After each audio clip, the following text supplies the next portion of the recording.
welcome to XPReport, your place for lots of fun. I'm Kieran. I'm Ronnie, and if this is your first time here, we're a podcast about game news, all game news, spanning digital and analog.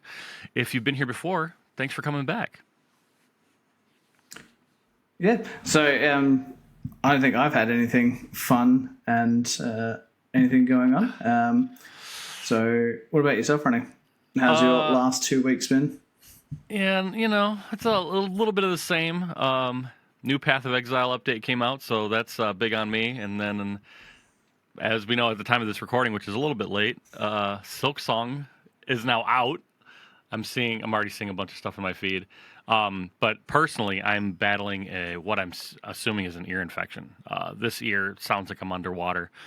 Started to take a turn yesterday, so I rinsed it out with some stuff, and right as I laid down, I felt a pop, and it like cleared up just a little bit. Then it went back. So That's I'm the like worst. waiting for it to actually just open up. But other than that, nothing really new. In my personal life, just kind of coasting for now. The holiday season's coming up, and it's about to get colder, so I'm not looking forward to that. It's about to get warmer here. Man, I'm coming. I'm coming there. The heat here sucks. I don't know why anyone would want to do that. Oh, yeah, I love know, and I living wasn't here, even but there. damn the heat. I was gonna say I wasn't even there in like the super heat, and I got burnt to a crisp. Yeah, because our heat is different. Yeah, very different. I can attest to that for sure. All right, let's get into it with some news. Critical Role 4. They did a big announcement not too many weeks ago saying Campaign 4 is coming and Brendan Lee Mulligan will be doing it. They just did a lovely teaser announcement that it's going to be in D&D. It's not going to be in Daggerheart. This has audiences divided, I think. Now, do you think that's just because they didn't have enough time to flesh out a full campaign in Daggerheart? I mean, we'll never know what. There's going to be. It's not going to be one thing. It's going to be so many little things. Audience expectation is probably something to do with it. Brennan Lee Mulligan is a D&D host, so he may have not had too much time with the system yet. That could be true. I mean, then there's a massive undertaking with Critical Role Campaign 4 too. Like 13 players, like that's saying 3 tables, different like stories happening all at once, like tying each other together. It's a lot to take on with a whole new system. Do you know what a West Marches style campaign is? No. All right, so they're sort of doing like a loose West Marches style campaign. West Marches is each week, like you have like a big map, you can just go places. It's less about a story, like they're going to do a story heavy one, but like it's more about like you may not have the same people at the table each week, so whoever's there goes on a mission and does something, and it progresses the world that way in like this loosey-goosey type of pushing the needle forward, but it doesn't really matter who's there. It's kind of like a band of mercenaries type of thing. But they're going to aim at like pseudo doing that of like there's going to be these 3 groups. The people between those groups are going to change, and like the cast is going to change. It's very much like a Game of Thrones.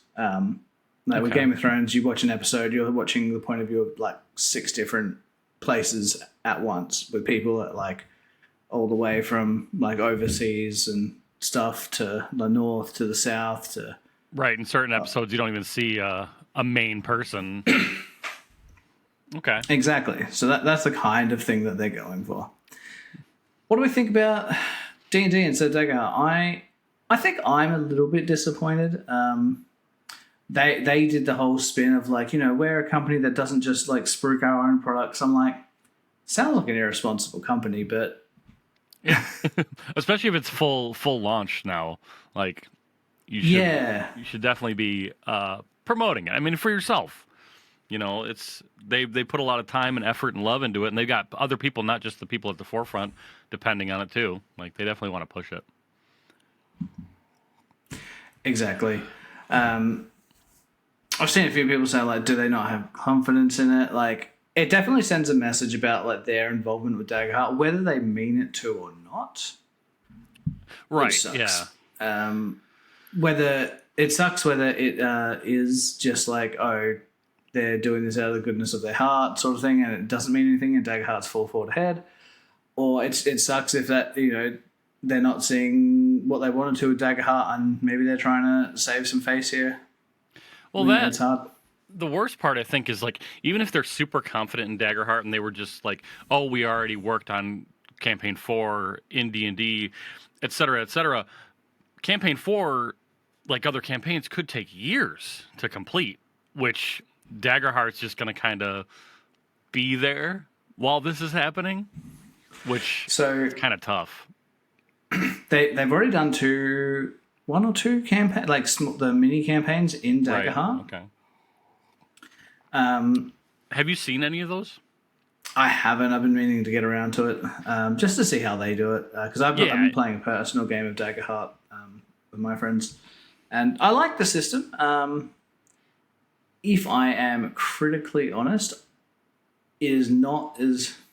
It's sort of sitting in between two camps for me of like it's trying to be less rules heavy as D&D, but it also, by doing so, has some weird rules that it tries to do, and there's a few kinks and stuff. Like it is good. There's definitely like the die system is really cool, but like it doesn't feel like we'll probably do one campaign and then switch to something else.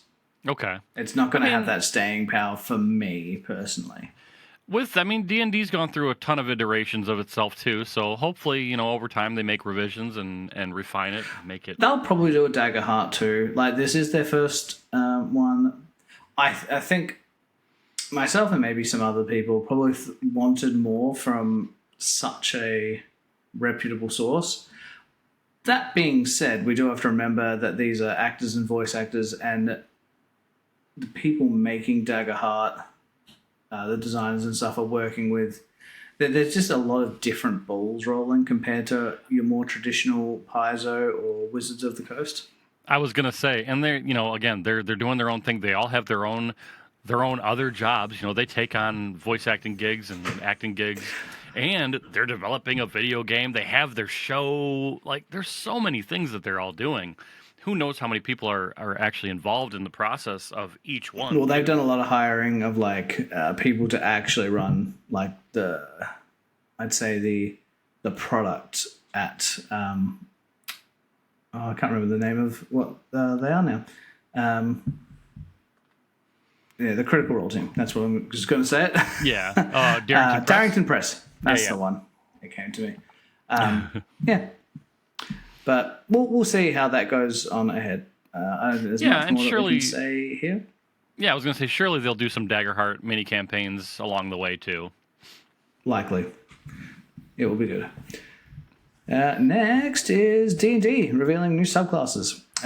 So these are all apocalyptic type of subclasses for a setting that they're reintroducing called Dark Sun.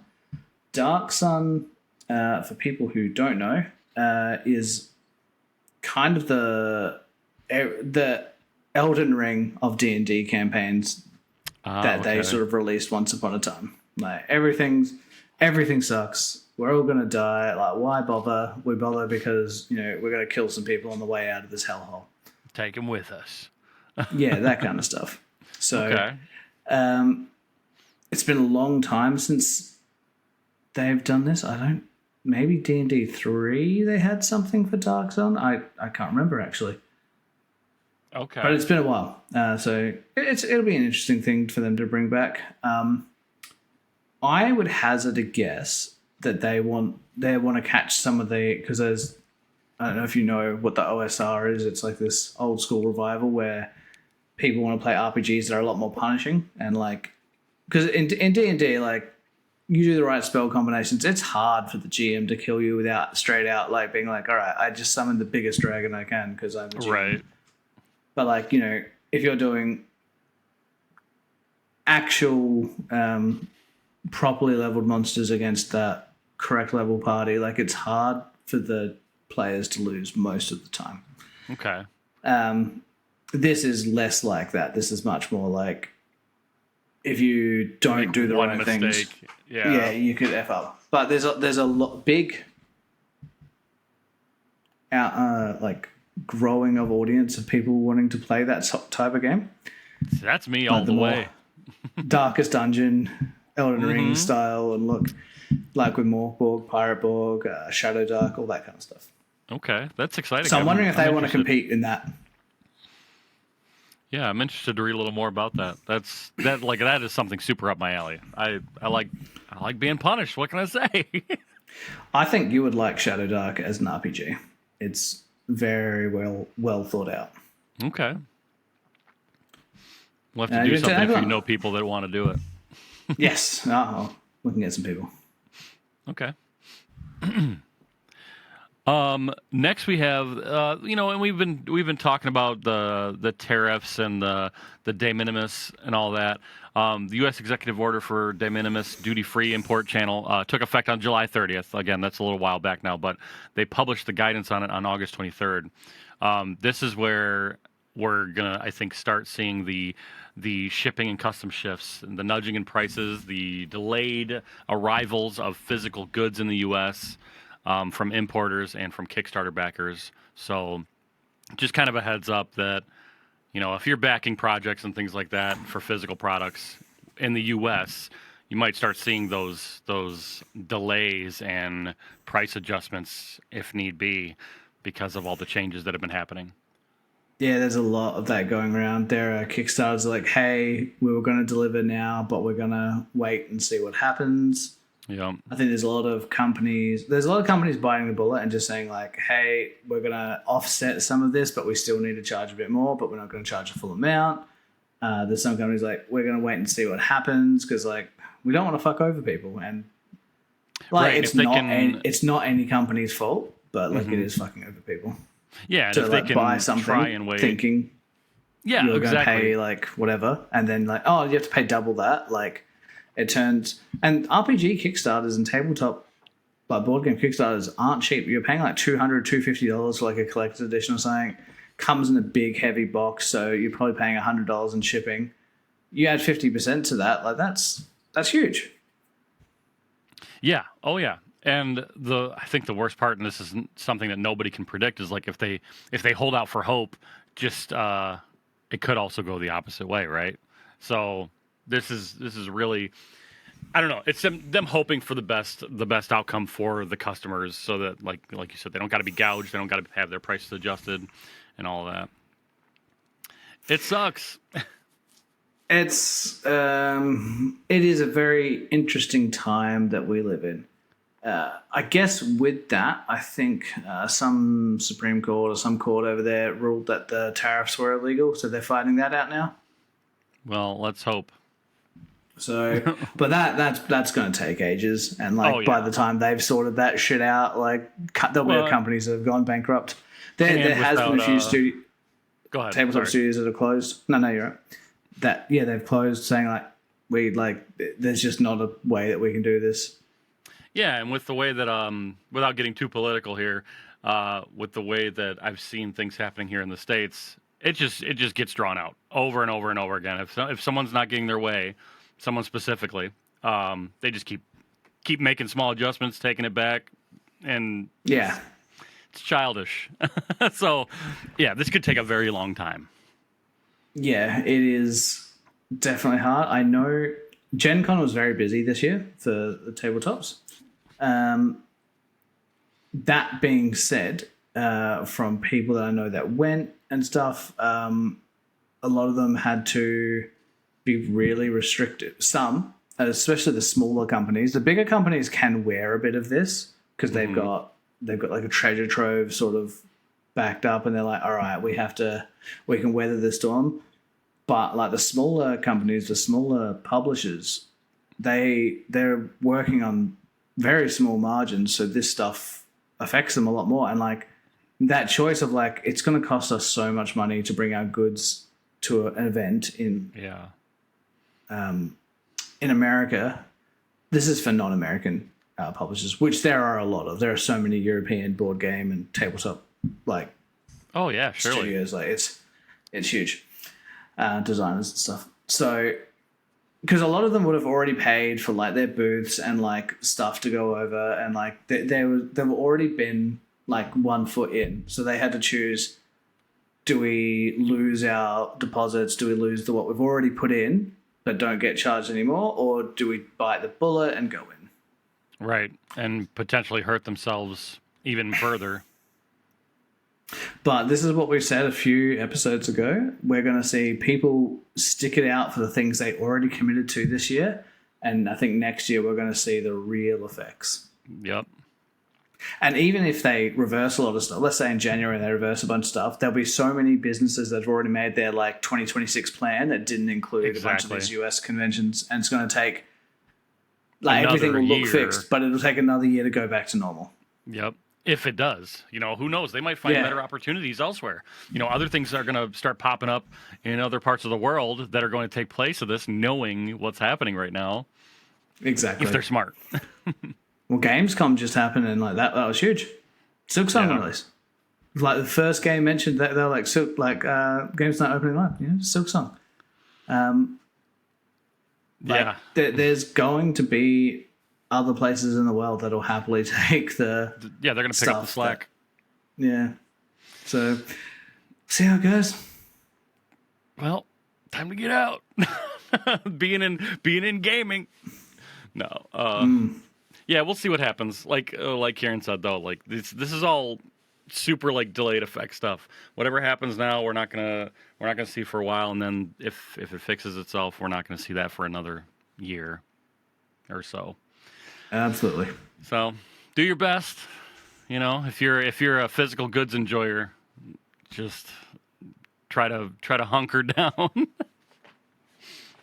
In other news, couple things in video games specifically. Star Wars Outlaws is coming to the Switch 2, and early demos of it, not surprising, showing performance issues on the Switch 2. They were experiencing performance issues for a lot of people on PC, and I know the Switch 2 is a decently upgraded version of the Switch, but I'm not surprised personally that we're seeing performance issues on it. It'd be a Ubisoft thing. They've got an engine that they use. It probably isn't optimized for Switch 2 yet. Yeah, and it's probably going to be a good while before they issue updates that are going to fix it. But if they depending even on do, oh yeah, true. I was going to say, depending on what the issues are, little quirky issues I can get around. Again, revisiting Cyberpunk. I enjoyed the playthrough, and I played day one.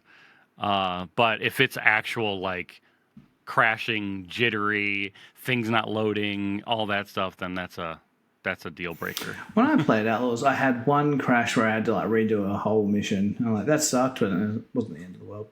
Yeah. But speaking of the end of the world, Silksong has been crashing things because of its release as of today, which is the time of us recording. The game itself isn't crashing. Right. No, the popularity. Yeah. So Silksong came out a few hours ago. People were on the Steam store trying to download it, trying to buy it, trying to do everything. People were on the eShop for Nintendo, Switch, Switch 2, and is it on Switch 1 as well? I actually can't remember. Oh, I do not know. Either way, every person that physically could was smashing that buy button, and it crashed both stores. So not only could you not get Silksong, you couldn't get anything. You couldn't update a game. You couldn't do anything. Took it down. Currently just two guys from Adelaide people breaking the internet. Yeah, but they, as far as I know, they did right by it. Even with the immense popularity of Hollow Knight, they kept to the $20 price point, which was, I think, it just shows that you can be highly successful and know you have something that people want and not gouge them for it. Yes and no. I have a second point to bring up. We'll continue on this. But yeah, its popularity is unheard of. It is what all AAA games want. And all they had to do was make a good game. Right? Yeah. It's so shocking. Weird, a crazy concept, right? They're going to make so much more money from this at a cheaper price point, no microtransactions, than half of these games that are all right, the only business model is absolutely ruining the experience for our customer. Yep. make them pay $60 for it, and then gate off content with DLCs and all of that. But I'm excited. I'm going to be playing it hopefully later on today. I'll be waiting till the weekend, just because my partner's got her family coming over. So you're busy. But yeah, my kid, he's just like, is Hollow Knight 2 out yet? And I'm like, not yet, but we'll play it. We've just been playing through number 1. He was saying in the car this morning, he's just like, all right, so I'm going to do the small monsters, but you do the bosses. That sounds great. Nice, excellent. Oh, I'm sure he's almost to the point where he can swap spots with you. Almost. He played Peak with us the other day, and he got it. He went the whole way up the mountain. Like, really? Let's go. Yeah, so we set it up because we were like, he's still a bit young, and it was going to be my partner Caitlin was going to go up, and I was going to sit on my account with him and just sort of guide him through it. But we're like, all right, here's the controller, you do it. And he just went. And there was a few times, and not to his fault, the controller layout that they've done is really bad. It's really hard to move and sprint and jump because of the buttons they've selected. Can you not remap? So, no, the remapping does not work. There's no remapping in game. And if you Steam input remap, which works on every other game that I've ever done, doesn't work on Peak for some reason. That's gross. That's gross. Yeah, I was a bit peeved for 5 minutes when I was we were trying to set the game up for him because it's one of those games where you have to click the left stick in to run. Okay. But all the situations that you have to do that because grab and help people up are like left and right triggers. So you're just trying to do too much at once while it's a very precise game of and. Actually, I haven't played it yet. If you're doing multiple inputs at the same time, does it eat inputs too? It doesn't eat inputs, but anything where you have to push the left stick in while you're trying to do fine control movement with the left stick is just dumb to me. Yeah, no, I agree. Because it's a very a wrong move can make you fall to your death very easily. Well, and for a lot of people, pushing that stick in, you might accidentally also push it to the left or to the right or whatever. Yeah, exactly. And screw yourself. Especially for a 5-year-old. If it was a separate button, he would have got the sprinting down. And there's a few parts that he had to do a sprint jump, and I helped him with that. But other than that, he went through the whole game. That's cool. Which was amazing. We were very shocked. He's on his way to being a prodigy gamer. Mm-hmm. So I can't remember what diversion we've got, but back to Silksong. Yeah, sorry. Me and him are going to play that on the weekend. I kind of struggle myself with day one-ing games because say you're going to play it this weekend, you don't want any spoilers. You want to experience it for the first time for yourself. That's a conundrum I struggle with every time I come across a game like this that I've been waiting for years, whether I should play it right now or I should wait, and then have to battle the backseaters trying to tell me the best possible way to play the game. I think this is the game you have to play day one for someone like you. There are other games where it'll blow over in a week and you can just go about your day, but this isn't that. Yeah. This is going to be on your feeds, on people's streams for months. Oh yeah, I won't be able to avoid it. The next year. And yeah, you gotta... No, you're right. You gotta do it. You gotta do it now if you want to experience it that way. Yeah, as soon as we're done here today, I'll be buying it and installing it. As long as Steam's still let me know if the store's up.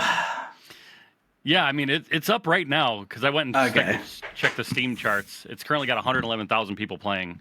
So just a small number. Yeah. And I think 300 and some thousand people are watching it on Twitch alone. So it's definitely got some good stuff. It's only been out a few hours. That number, as people wake up, people get ready, people install it, all that stuff. That number's going to go huge. Yeah. Oh yeah. Speaking of numbers, the announcement of it made Hollow Knight, their original game, go up. They had their highest peak concurrent players in the last 2 weeks, ever. In Hollow Knight, really? Yep. Ever. That's crazy. Which is, insane. I mean, that's great. That's great. They deserve it. Again, two developers from Adelaide. Yeah. Like, so man. there's this is going to be a very heavy Silksong thing because it had such an effect on the industry. A bunch of devs, bunch of games were posting, some really bitter about it, some made jokes about it, having to delay because they're like, we're not going to release while Silksong's releasing. That's just dumb. And it is. Yeah. Well, even if your game's very different, like if you want any hope of media coverage, you have to wait for Silksong to be done. Like, this is worse than competing with a AAA game release. This is... Yep. Well, that's what I think Hell Is Us had a lot of traction and hype around it, and that came out today as well. And I forgot it even existed. And I've been wanting to play that because that's a open world action RPG, mapless, like more punishing.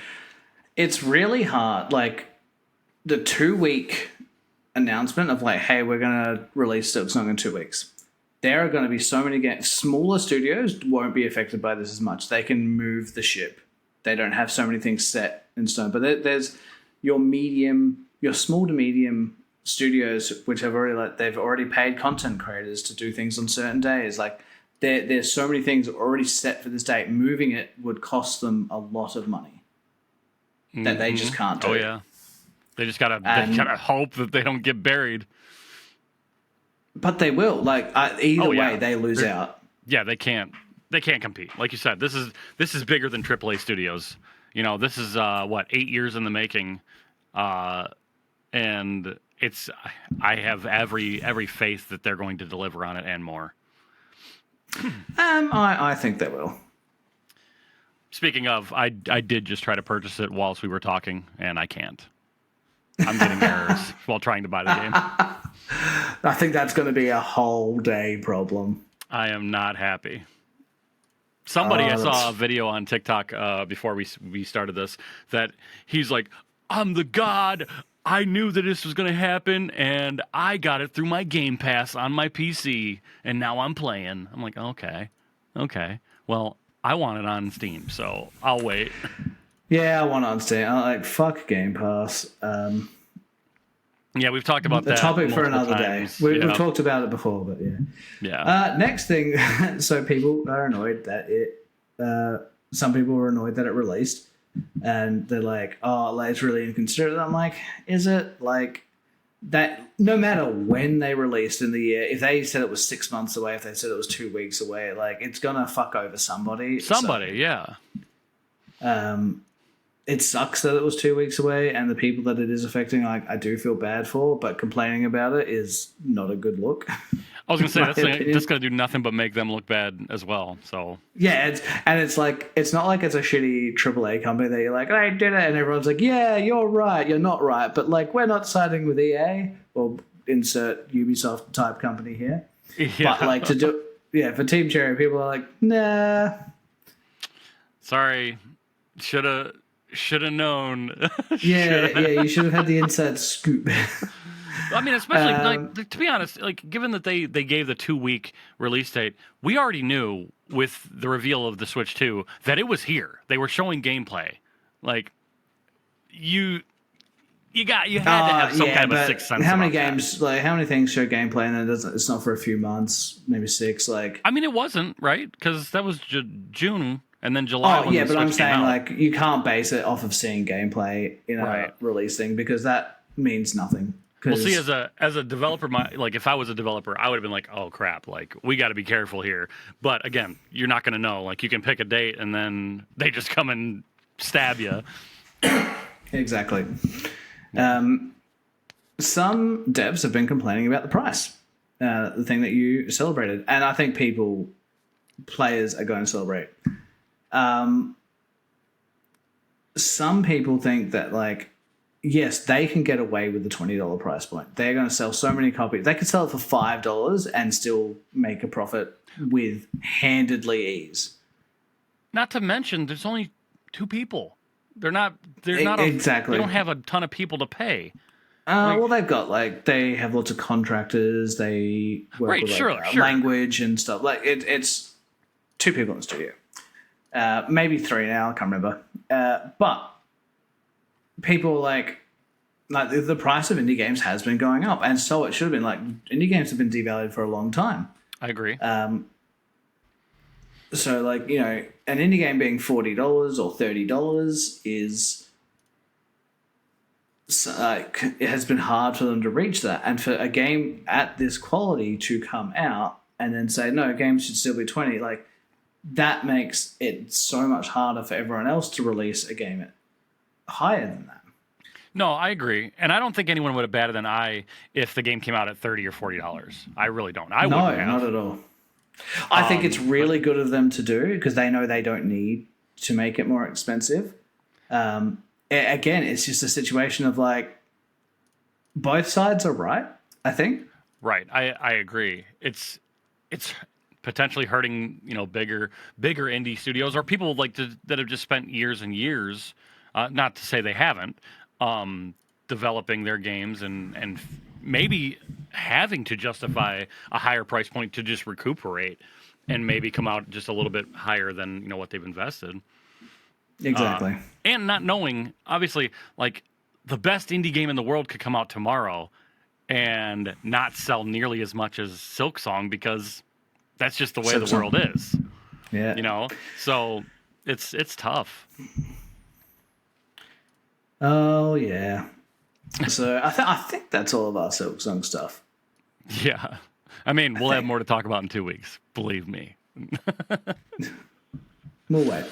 Yeah. All right. So yeah, if you are listening along, just thinking to yourself, hey, okay, I really have a bone to pick with these guys, or I want to agree with them on something, give us a review or a comment on Spotify or Apple or wherever you listen to podcasts or watch podcasts, since we're on YouTube now. It happened. Yeah. I did it. Let's go. We're getting there. So I've got the first episode out. I've got 2 episodes ready to upload, and I'm just gonna slowly try and catch up. So while we release this podcast on 2-week thing, I'm gonna try and maybe get like 1 to 2 episodes on video out a week to catch up until we're in sync. So if you've been waiting to see our lovely faces matched up with this audio, it's coming. It's already here. Just we're catching up. Yeah, the life of busy people. But yeah, make sure you share this out with your friends, your family, anyone you think might like to listen along or has some hot takes. Maybe people wanna go back and forth. We're willing to do that. We're willing to talk about it here and tell you why you're wrong. No, I'm just kidding. Yeah. Maybe you want to tell us how Silksong ruined your family. Oh no. There are definitely people that are. There's going to be like people that are like, all right, you need to do the chores. Like, no, it's not happening. Nah. That's me. Ronnie, what came out the last 2 weeks? So we had to move a couple things around because we again have been busy. But we're terrible at this. We're pretty bad, but we'll get better. We started off really good. We're going to get better again. Gears of War Reloaded, the remaster of the first Gears game, came out August 26th. It is the first Gears game on PlayStation, believe it or not, for those that don't know. I like Gears of War. I would play through campaigns just to see the story. It's kind of like what Call of Duty was for me early on. I like the stories. Call of Duty. Yeah. I would probably play Gears of War Reloaded just to re-experience the first campaign. But yeah, that's out full release. Good. Yeah, I liked it. I played the first one, played the second one, and then I played the last one before the remaster. I've done 1, 2, and 3. It's hard to find the time. The more adult I've become, like I was thinking, like if I play through and beat a game, 1 game a week, that's only 52 games a year. Like out of the 520 that come out. Yeah. Like even ones like if I were to be real critical of the ones that I choose, there would still be way more than that in a year.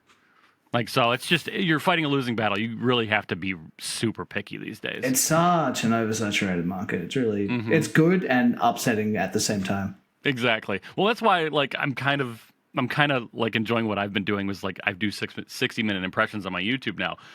Like, there's a lot of games that I've covered that I'm like, I would love to play all the way through, but Is it worth it? And that's my personal journey now.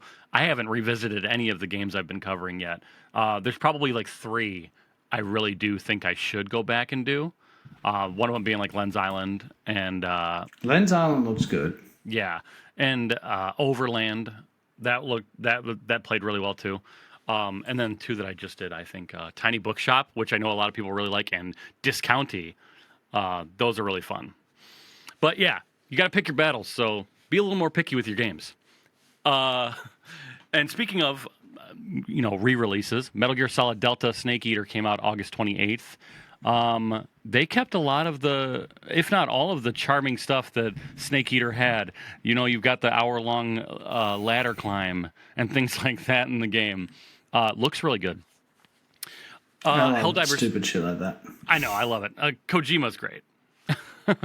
Helldivers 2 got their Xbox version release. Metal Eden came out September 2nd. Kind of just rifling through some of this stuff. All these games. I know. Not going to sell anything. No, it feels so bad for them. Pour one out for the homies. Hirogami came out September 3rd. Then we've got Silksong released today, September 4th. Hell Is Us coming out today, September 4th. I think it's got like a half hour left before it hits the store, and nobody can buy it. I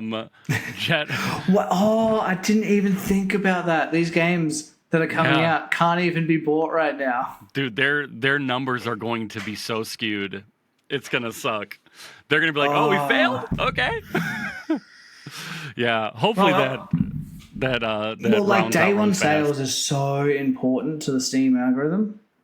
Oh, if you don't have any, yeah, that's going to be punishing. We've got a lot too. I've only got a few notable ones here, but pray for the other studios, y'all. Jetrunner on PC came out today. Star Wars Outlaws on the Switch 2 came out today. Adventures of Samsara came out today as well. That game looks pretty interesting. I have seen that. Yeah, I think I want to give it a go. Yeah, it looks pretty good. I'm interested. I'm just a huge fan of 2D pixel art. Any pixel art, really.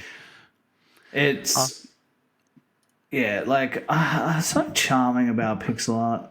The way that it's evolved over time as well. And if done correctly, it's just so good. And it's a Metroidvania, 2D platforming stuff. Like, what's not to love? To bring out a Metroidvania today, of all days. Of all days. Well, best of luck to them. I want to scroll this studio's Twitter or Blue Sky and just watch the despair. Unfortunate to them, but them just being like, "Yep, here we go. Sucks." Maybe if they do all right and they can start on another title, they can say that they survived the Silksong release. It'd be a pretty great success story. It's also a $20 game. Yeah, and that again in itself, like, you've got to compete with what's going to come out with Silksong. You can't. I agree. Still coming this month. 3 of these it's already gonna be out by the time you listen to this. Chronos: The New Dawn is actually out. If you have the deluxe edition, you got a 2 or 3 day head start on that. I'm not a fan of that. Chronos? Or wasn't a fan with the head start. Yeah. Wasn't a fan of it in June. I did it because I wanted to play with everyone who was playing. I can see why they do it from a business point of view, but it's just the thing again. Like, please, it's a weird gimmick. Game. Yeah, with just trying to get people to buy in early. With a game like Chronos being single player, I mean, whatever. With a multiplayer game, I think it's even worse. It's kind of worse. It's kind of playing to the people not wanting to be behind. Yeah, this is the same studio that did the, if I'm not mistaken, the Silent Hill 2 remake. Am I right in saying that? I can't remember. New Dawn Studio. I'm just gonna make sure. Of course, I'm not able to find it this quick. Bloober Team. Yeah. Okay. So they were the same ones. Yep.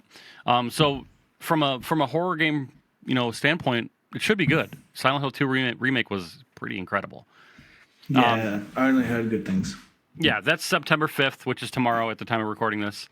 Demon X Machina Titanic Scion comes out tomorrow, September 5th. NBA 2K26 comes out September 5th. I'm so close to buying a 2K game again because I miss playing basketball games. I enjoyed my playing. I was just going to say, this is up your alley. I know it's going to be filled with shitty microtransactions. I'm going to be like, why the fuck did I pay for this? Yeah, And that's exactly what it's peace going to be. And hopefully, players aren't kept by microtransactions, which I don't know. I haven't played a sports game in so long. It's days of the past for me. And again, going back to the kind of like the picking your battles with games these days, I don't like them enough to spend time on them over something else right now. Maybe that'll change in the future. Persona 3 Reload comes out on the Switch 2 on September 12th. NHL 26 comes out on September 12th. If I were to go back to a sports game, it would probably be NHL. That's what I used to play with my brothers and my stepdad years and years ago. I think the last time I played was like NHL 13. Long time ago. I'm old. Silent Hill 2K12 was the last 2K. Like, it was a long time ago. Oh yeah, days past. We're different gamers these days. Silent Hill F comes out September 25th. I might be playing that for Spooktober. It looks interesting. I'm really excited. And then lastly, EA Sports FC 26 comes out September 26th. So if you like football, if you like hockey, if you like basketball, I could not care less about EA Sports soccer games. But I do like that FIFA, the brand, was like, hey, EA, we think our brand is really important to this. We're going to charge you more money. We're going to up the brand thing. And they're like, we don't want to. And that we can't use the thing. And they're like, okay. Fair. See ya. And like, the game's doing great. Because I think FIFA are trying to work with another group to make a... So I'm like, no. I mean, that is some executives thinking it's a lot easier to make a game than it is. Yeah. Well, yeah. Especially, I mean, even executives in the gaming industry don't realize how hard it is, let alone people outside of it. Let alone people at the head of, like, the football association thing. Yeah. Like, I find that little tidbit quite funny. Yeah, that's pretty entertaining. We'll see how it goes. And that's going to do it for us for game releases for now. But don't stress. I have something I want to talk about still. Yes. Which is my topic, which is, do gamer accessories really enhance your game experience? And this I bring up because I was playing Peak and Caitlin spilled Coke on her keyboard. And then we had to switch out her keyboard while her other one dried. And then she just struggled. Yeah, she had to use a worse keyboard. It wasn't mechanical.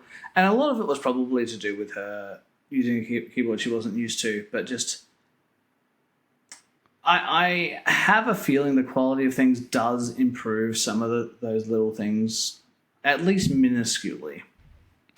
And I think over time, like if you're switching from like keyboard specifically, one of those old flat key keyboards to a mechanical keyboard with different feedback, different actuation, having to do that on the fly, I'm sure it made the experience a lot sour.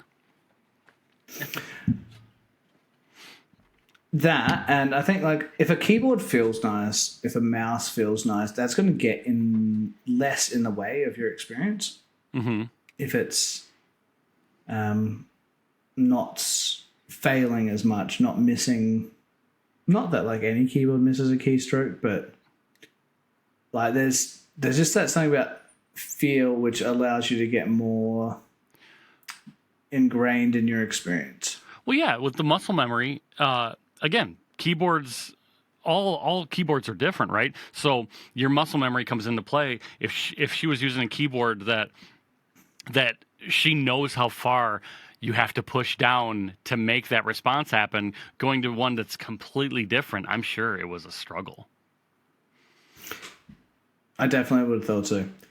But even going further, what do you think about, like, getting nicer mouse pad? Like, think of, like, if your budget's 100 versus 2,000, specifically for accessories. Mm-hmm.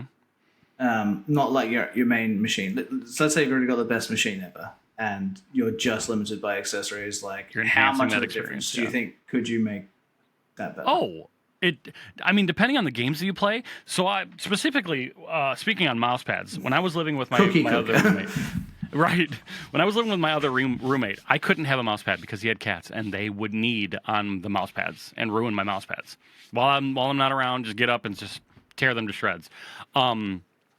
Specifically, that changed how I had to play games, because you're not gliding on your desk the way you're going to glide on a mouse pad. I do think accessories can greatly improve the experience that you have, depending on what you're looking for. Keyboard, mice, mouse pads, other things that replace your keyboard or your mouse, like game pads. Like specifically, if you're watching this on YouTube at any point, this is my Final Fantasy 14 gamepad. These things, as you can see there, there's a lot of dust on it, but there are so many things that can enhance your experience, depending on what you're playing, to make it better. I do think gaming accessories play a really important part in the fluidity of how you feel and how you experience games. What about things outside of your stock standard, like let's say your headset, your keyboard, your mouse? They're things you would normally have. What about people that are getting foot pedals, people that are getting eye tracking and stuff like that? Again, I think the eye tracking is very specific. Like, yes. So that's what I thought you were going for when I saw that you were going to talk about gaming accessories. I thought you were going to talk more about the non-traditional things like screen red dots and eye tracking and things like that. I think some things give an unfair advantage to certain players, but in terms of like foot pedals, I think that's well within the realm. That's just like having a switch that you can hit, outside of your keyboard or something like that. I think, correct me if I'm wrong, don't a lot of streamers, like the bigger streamers, use the foot pedals to turn voice off and on and stuff like that? Yeah, that's what I was using mine for the longest time, was for, like, if you're playing with other people, it's so that you can mute yourself, so that a courtesy thing, more or less, so that you're not thanking people for donations or subs or follows or whatever it may be. And for me, I literally just use my tilde on my keyboard nowadays, because I always forget with my foot. I now use my foot pad for like transitions on OBS and stuff like that. But yeah, okay. They can definitely enhance the experience if you have the want to do something like that with them. But you can get away with a lot of that stuff just by assigning a key that you would never use on your keyboard to it too.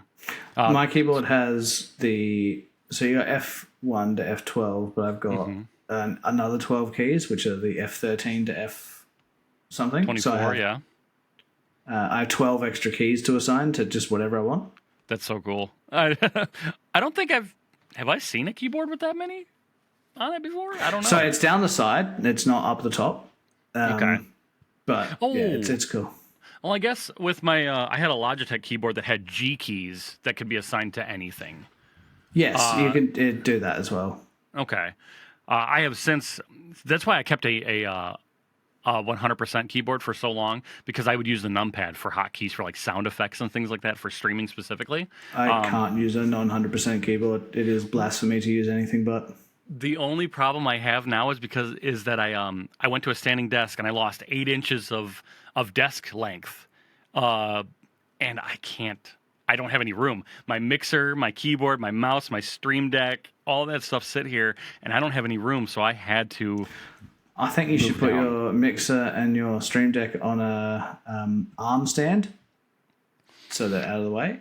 The problem is I don't have room for that either. I have one, I'm two, trying to solve your three. problems. I know. I have 4 arms already on this desk.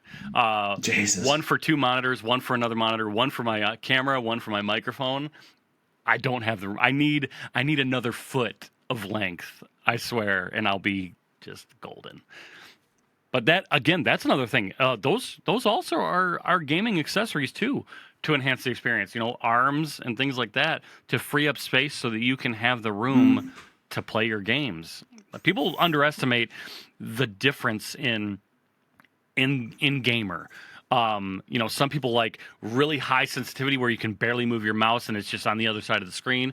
Other people like it really low so they can be super precise where you got to swing your hand across your entire mouse pad. I like the small movement is quite a bit, and like I don't like moving my hand like across this. But yeah, I've seen people that like throwing their arm across their table. Yeah, you'll think they're doing something completely different than playing a video game. Like, what are you drawing on that desk? Like, just I don't know. I can't do it. Mine's right in the middle. So, but yeah, I do think that there is a multitude of gaming accessories that can enhance any type of gamer's experience, and I think that's great. I think that's important. Like I said, if you're playing an MMO, having more keys is always better. And having the ability to map multi-function commands to one key is super cool. So I do think that is important in the gaming experience overall. That's very fair. I think that does it for us this week. Yeah, I don't have my own hot topic this week. I haven't really had much to talk about. We had a lot of Silksong to talk about. You're all good. Yeah. That was like, we had 7 topics and 6.3 of them were Silksong. I was just say we kept on going back. No, just like so much stuff happened. Like, it wasn't about the release. Like, it wasn't the game itself. It just, because of Silksong, this other thing also happened. Yeah, true. We don't even have anything about the game because it's the game like released. we don't we don't know anything. It's been out 3 hours and it's ruined the world. Oh. Who would have thought that that's the reason the world stopped turning? Silksong. Oh, right. Anyway, thank you for watching, listening. Tell your friends, review us. And until next time, have a great one. Take it easy.